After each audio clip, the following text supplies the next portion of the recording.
This is my home flight simulator. This is the flight simulator I'd like to build. I'm going to document, fingers crossed, my success right here on the sim project.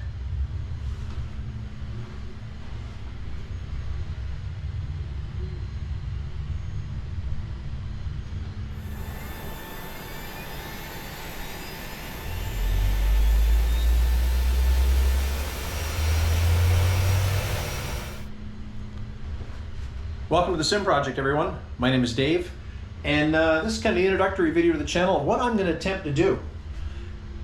Have you ever seen the Warthog project? It's where a guy has taken and created a 1-to-1 scale cockpit of an A-10 Warthog for DCS. Well, I've been watching that channel for years, and I gotta say it's really cool what he's done. His talent goes way beyond anything I could pull off, though. He's designed all the panels himself, laser cut stuff, designed better laser printers or laser cutters for cutting plastic, and 3D printing, and it's just amazing what this guy has done. Well, I got playing with SPAD Next here a couple months ago, and trying to dial in my honeycomb quadrant better for Microsoft Flight Simulator and add some extra switches and controls and stuff for my SATEC panels. Well, I came across a channel by Les O'Reilly, and Les is actually semi-local to me. He lives here in Eastern Ontario as well. And I watched his video on how he set up for the Honda Jet, because I've got to say I've fallen in love with the Honda Jet. It's a pretty cool aircraft. And watched a couple of his videos on how to dial it in. I've got some real neat stuff. And thanks to the algorithm of YouTube, after his video, another video came up from another channel called Build to Fly. And Build to Fly, they've created a 3D printed GTC 570 for the Honda Jet, or it can double as a GTN 750 for things like the Cirrus Vision Jet and other aircraft that use the Garmin G3000 systems.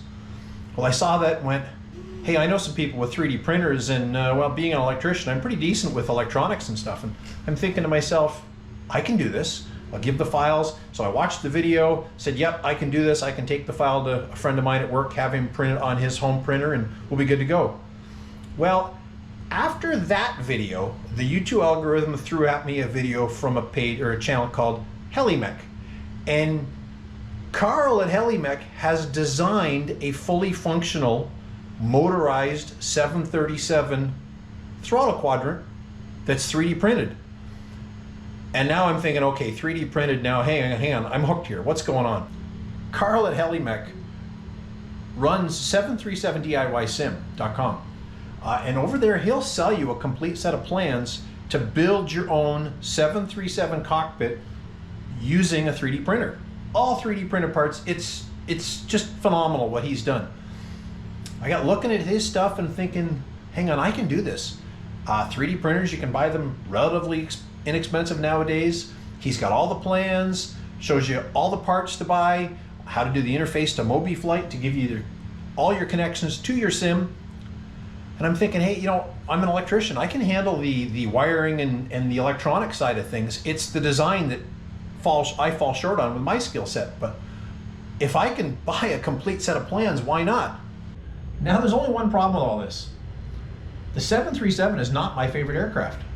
And 80% of the flying I do nowadays online is all VFR flying.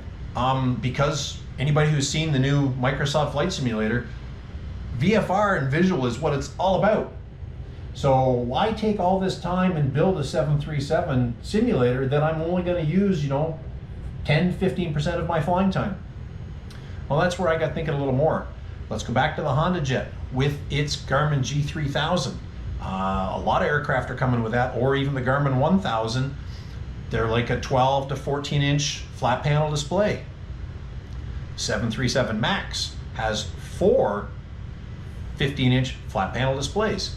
So if we build a 737 but modify it to the MAX, literally with as a MAX, with those 4 panels, I could overlay any avionics suite I want to on that. Now, it's going to look a little differently inside, but I can program, certain switches to do other functions and still have that full immersion effect. So I'm going to build a 737 MAX. Now, the 3D printer is running right now. It's not parts for that. That build setup is still a few months away. What I'm building right now is actually a yoke mount for the honeycomb yoke to hold my tablet on the yoke for flying that way, instead of having to look down over or pick it up all the time, similar to what you'd have in a regular GA aircraft.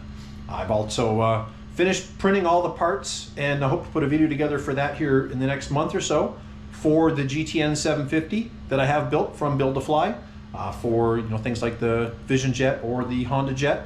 I got a nice little 7-inch touchscreen in it. It seems to be really good. And yeah, and then the next step is I have from 737 DIY Sim, I've already picked up the plans to build a Garmin G1000. That's looking really neat. A little bit of print work required there. And the other thing I'm working on, and that's what this pile of parts up here is for. This is for the mostly 3D printed CNC router.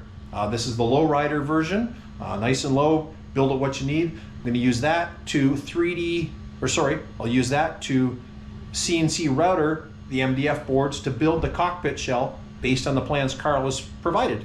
So thanks for tuning in and watching. I hope this has intrigued you. It's pretty got me intrigued. I think I can do this now. I'm thinking it's going to take a couple years, so don't expect to have this done here in like months, but please subscribe, follow along, and let me know what you think. Until next time, thanks for watching.